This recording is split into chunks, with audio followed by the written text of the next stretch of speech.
KPBS Evening Edition is next. It's Friday night, and that means our Evening Edition Roundtable tackles the week's top stories. Papa Doug Manchester buys himself a newspaper. What will that mean for San Diego? And is San Diego headed for a shorter school year? We'll talk budget cuts with Voice of San Diego's Emily Alpert. KPBS Evening Edition starts now.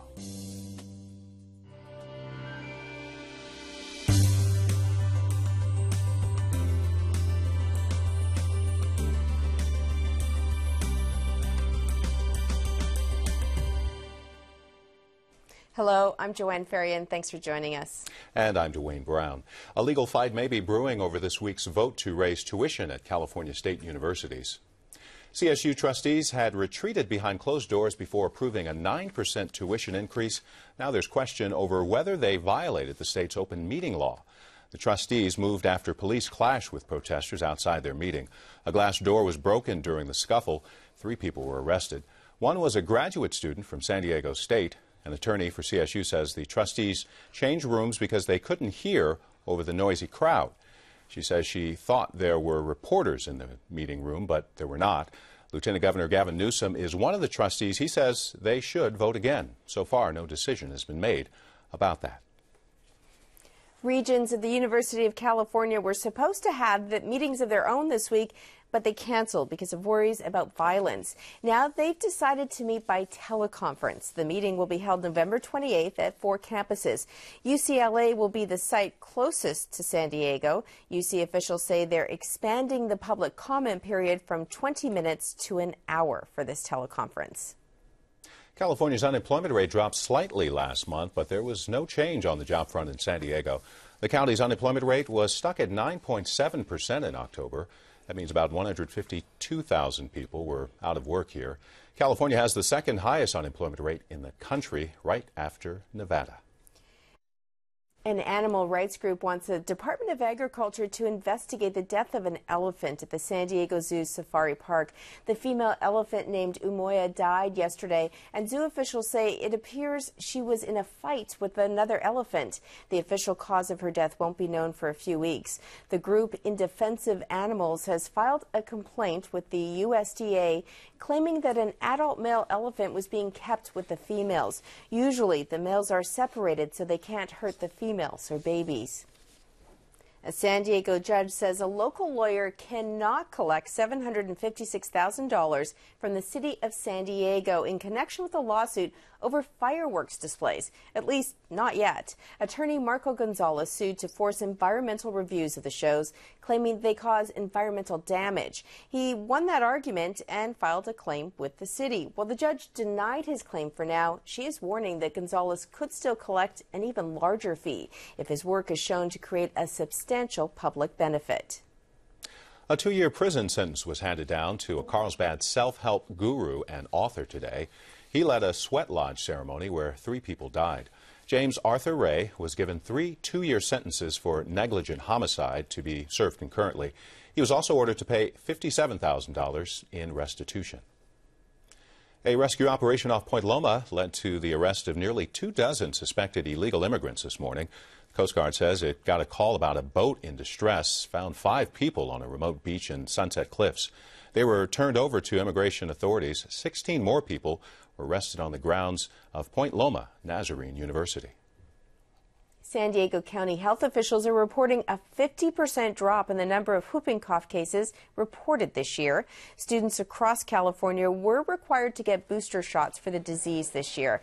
Last year, there were more than 1,100 cases of whooping cough in San Diego County, including 2 infant deaths. As you recall, KPBS spent several months investigating the whooping cough epidemic last year and the efficacy of the vaccine. To see the results of our investigation, go to kpbs.org/whooping cough. La Mesa residents are getting some long-awaited improvements to their local trolley station. Plans to add 2 elevators to the busy Grossmont Transit Center have been around since 1989. A grand opening of the $8 million project is scheduled for tomorrow. The upgrade also includes new landscaping and video cameras for security. So have you seen what's going on at the foot of the Broadway Pier downtown? San Diego is hosting the first U.S. event in the run-up to the America's Cup in 2013. The race has radically changed since its run in San Diego about 23 years ago. It's faster, putting spectators closer to the action, and also has a new environmental message. The America's Cup is the oldest trophy in international sports, predating even the modern Olympics by decades. The U.S. is the top dog in the 160-year-old international competition, winning 28 times. In the past, fans have always been kept at a distance, but the new format gives them a front-row seat. And this year, the Cup is focusing on more than just sport. We want to raise awareness about the issues, the challenges facing the ocean, such as related to climate change, growing acidification in the ocean, marine debris, plastics entering the ocean. So we have a joint message on two fronts. The Pacific Voyagers, a group of Polynesian sailors, are using the event to also draw attention to ocean conservation using environmentally sustainable canoes. They have sailed across the Pacific Ocean in 7 vacas, which are these traditional catamarans, and now they're wintering in San Diego. 6 countries are racing this weekend to challenge the cup holder, Oracle, in San Francisco in 2 years. The event is free and open to the public at the Broadway Pier downtown. Now, the America's Cup isn't named after the U.S., but rather a British ship called America. It was later donated to the New York Yacht Club. You can actually see a replica of that ship sailing San Diego Bay this weekend, rain or shine. San Diego's daily newspaper is changing hands, and could we have one of the shortest school years in the country? Joanna and her guests are talking about all of that over at the Evening Edition Roundtable.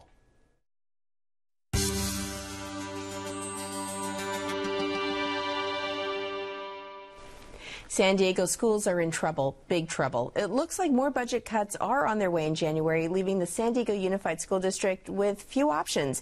Is insolvency and a state takeover the only way out?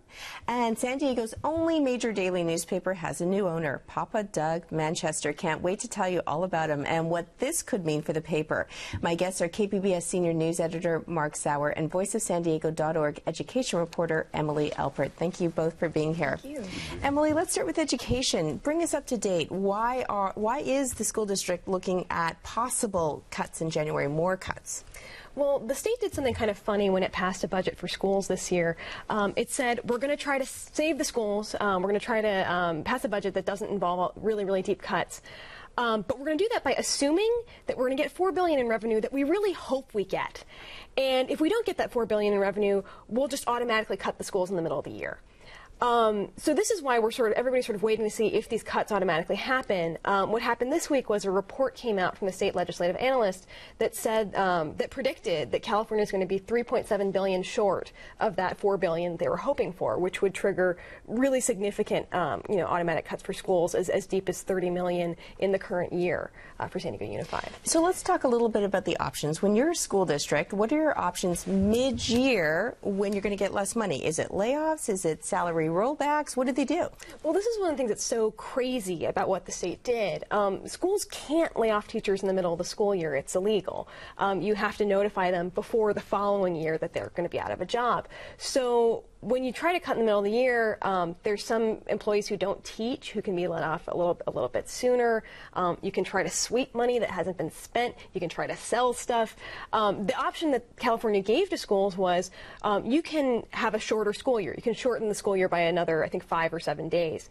The problem is the way you really save money on shortening the school year is by not paying teachers for that time, and you can't do that unless the unions agree to it. So, I mean, the only clear option that they set out for schools was one that's not a guaranteed option at all. And that's fewer days, right, Mark? Fewer days in the year. And you're already at fewer days, are we not? Right. Yeah. We're already short 5 days. Yeah, and it's been a year on top of year on top of year. This seems like just it's a Groundhog Day for this. Right. And when does it end? Well, the $4 billion, it does seem certainly crazy in this down economy because geez, nobody would have guessed that. The revenues weren't going to be there. How do we get to this wishing and hoping budget to begin with? Is it is simply the stalemate state in Sacramento, you've got to have the 2/3 to raise taxes. I mean, it all goes back to that revenue side, doesn't it? You bring up a good point about taxes and parcel taxes. So we know last year the district had a parcel tax on the budget. It failed. Now, doesn't a school trustee, he wants to put it back on the ballot next year? Right. Scott Barnett is proposing, he has sort of this package of ideas, which includes salary cuts that would be deeper for employees who make more. It would actually keep, I think it would restore the school year, actually, and it wouldn't make class sizes any bigger. But the idea would be that they would go to voters to say, if you want teacher salaries to stay the same, approve this tax. It hasn't really gotten a lot of traction with the teachers union, which of course any of this stuff would need to be negotiated with. And it is really interesting to see Scott Barnett out talking about this, of course, because he has this history as, you know, the head of the Taxpayers Association, kind of an anti-tax kind of guy. Right. What about insolvency, Mark? We heard that a couple weeks ago. We actually had Koba here on the show, the head of the school board or school district. Do you think that's a real option? Well, it's the option nobody wants to go to. That's really the nuclear option here, and it's you've done some reporting on how it's happened elsewhere in the state, right, and it's not a smooth thing.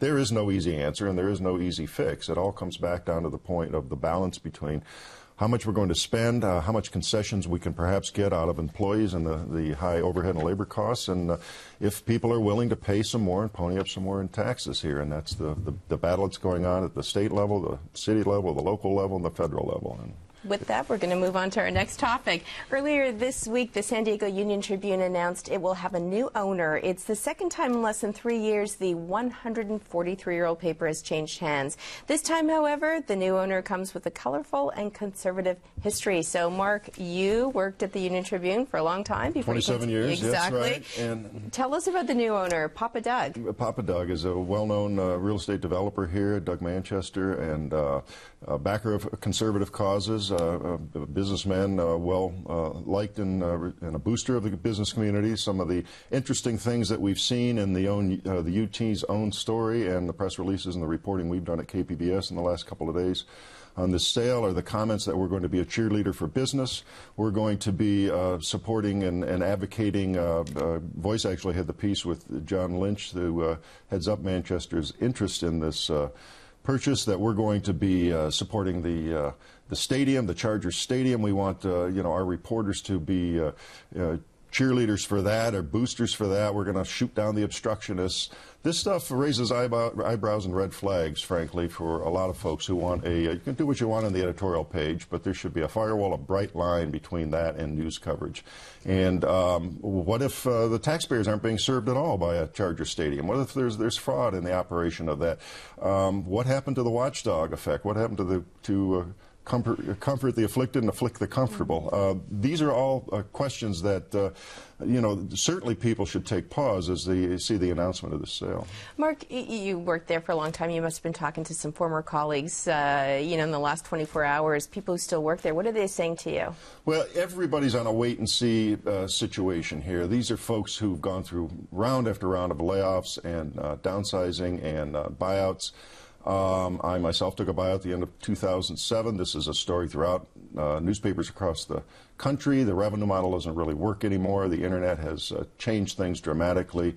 And they're used to walking on eggshells. They're used to coming in with uncertainty and waiting for the other shoe to drop. And bless them, they go in every day and they do their jobs and they do fine journalism. But the staff has gone from close to 400 in the newsroom in the last few years, down to maybe less than 100. So dramatic cuts, and they're not doing the ambitious stories they once did. The Pulitzer Prize-winning investigation of Randy Duke Cunningham that brought him down, that kind of watchdog journalism that we were all very proud of, is not being done at newspapers across the country and not being done here. And if you have an owner who's really going to cheerlead for business, you wonder about that. Right.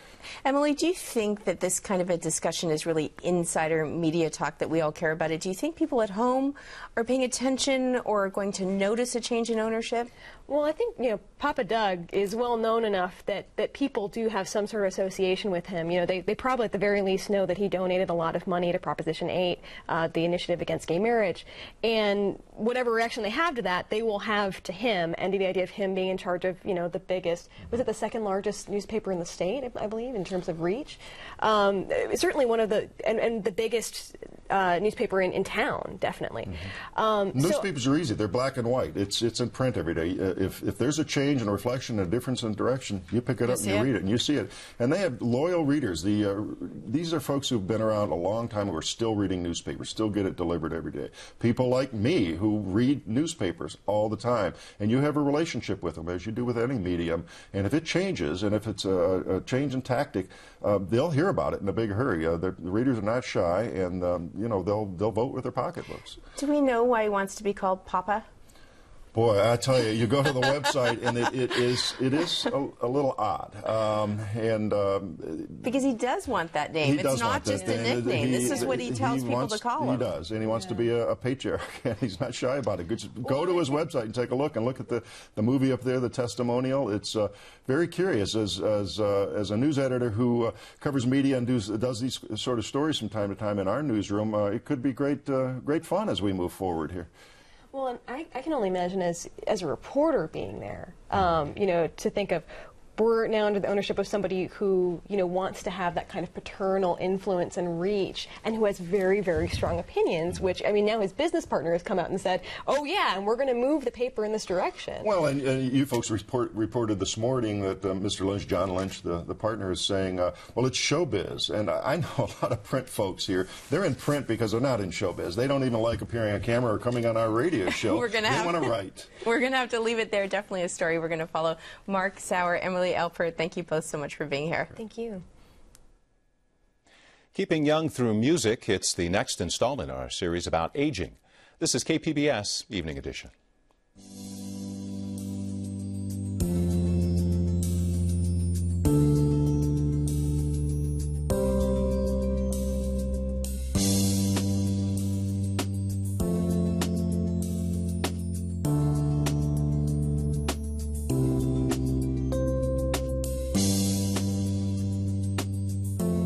Tonight on KPBS. At 8, PBS's longest-running public affairs series featuring Washington's top journalists analyzing the week's news and its effect on the lives of all Americans. Washington Week.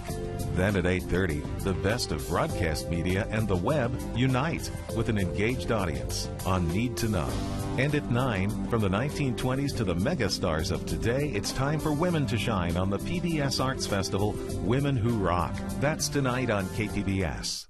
American Masters presents everything you've always wanted to know about Woody Allen. I took up boxing so I could deal with my mother. For the first time ever, the iconic and very private filmmaker lets us in on his life and creative process. It's just storytelling. I grew up on Woody Allen movies. The only thing standing between greatness and me is me. Look for Woody Allen, a documentary in 2 parts. The horrible and the miserable. On American Masters. Monday at 9 on KPBS. KPBS Evening Edition is made possible by Joan and Irwin Jacobs and by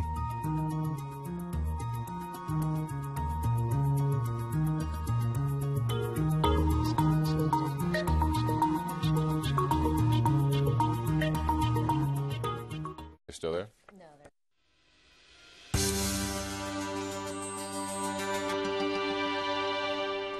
Research shows playing music is a great way to exercise your brain as you get older, and socializing with folks is also important for good health as we age. From our Envision series on aging in San Diego, Angela Carone introduces us to some passionate musicians in the North Coastal New Horizons Band. My name's Michelle Godino. I'm 52 years old. On Wednesday nights, I come to the Museum of Making Music and play my trombone with a band, an intermediate band. That's what I've moved up to. An intermediate band, there's about 25 of us that play together for about an hour and 15 minutes. My name is Susan Billing, and I'm 64 years old. I'm Brian Billing, and I'll be 67 in March. There's a lot of research on the fact that playing music for older people really helps them keep their brain functioning well. And my mom is 95, and I want to live that long too, and I want to be able to think the whole time I'm living that long. So now you tell me. Yeah. I'm going to start with third line from the bottom, E-flat concert. I think the neat thing about New Horizons is that it provides an entry point for adults that either missed the chance to play in a group or always wanted to and did for a little while and then had to give it up for other, responsibilities or career choices. I'm Gerald Bongard, and I just passed 86 in September. I started to play when I was 10 years old in the Depression. And at that time, it was very, very difficult to get the kind of musical training I really wanted. This is really a second opportunity for me because I always wanted to do this. Music, I just love music. It's a great sense of satisfaction, and I think it has something to do with my longevity. I really do. Playing an instrument, you kind of have to be a little bit vulnerable. Some of these people are doctors and lawyers, and they've never read a note of music, and they're learning with everybody else, the plumbers and the truck drivers and me, I think it's really fun. This is an E-flat alto saxophone made by the Busher Company. I treasure it because it's been with me virtually all of my life. And it's something that I enjoy every day because I play it, and both of us, we get along. It's a wonderful instrument, and I wish that I had the talent to really coax it into the beautiful tones that it can have. Instead of just chop, make it a nice ta, light note with actual tone. It would be better than just getting to it and going, ha, I have a break, okay? I think the biggest challenge for them is that they know how it's supposed to sound, whereas an 8 or 10-year-old coming in, just woohoo, we're making a sound. They don't care, if it's good or bad. But an adult who has life experience listening to music, they know generally what they want to be able to do. You remember the fingering and you remember where the notes are and how to read the rhythm and stuff. This year, though, the intermediate band with all our flats and sharps is a challenge. I want to be them when I grow up. I want to be a person that would want to be in the New Horizons band because I just think every single person in this group is just such a unique individual and so full of life and so still enthusiastic about learning, which I think is just incredible.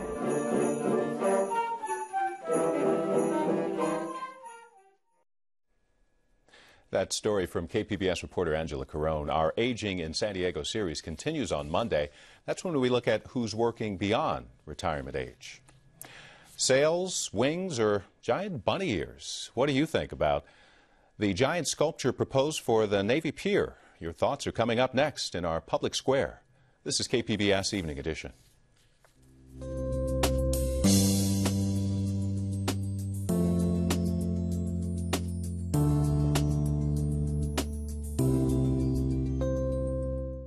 I'm Judy Woodruff on the next NewsHour, the analysis of Mark Shields and David Brooks. That's Friday on the PBS NewsHour.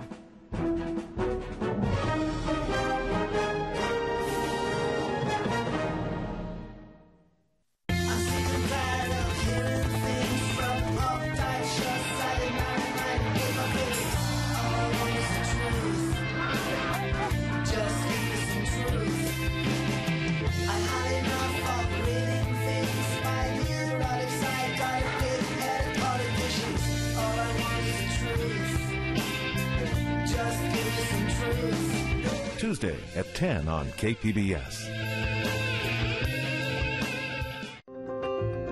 The American people have named PBS the most trusted source of news and public affairs for the 8th year in a row.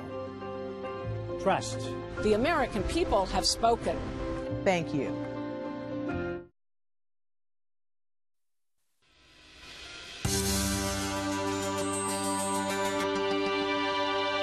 Welcome back to the Public Square on KPBS Evening Edition. Yesterday, we showed you a picture of a massive sculpture being proposed for the tip of Navy Pier. Here it is again.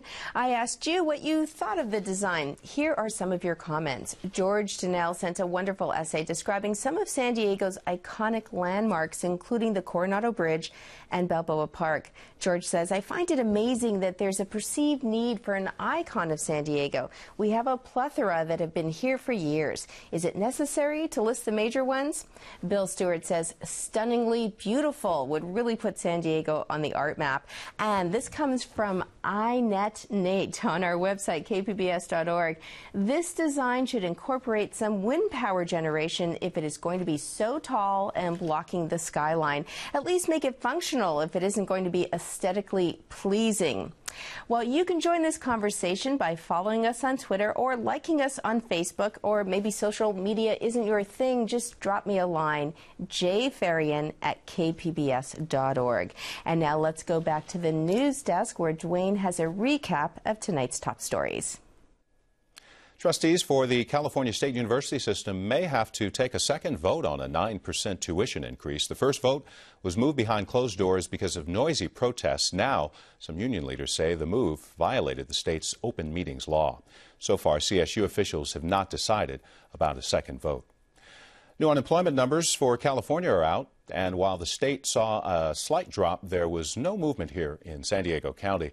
The unemployment rate here remained just under 10%. for the second month in a row.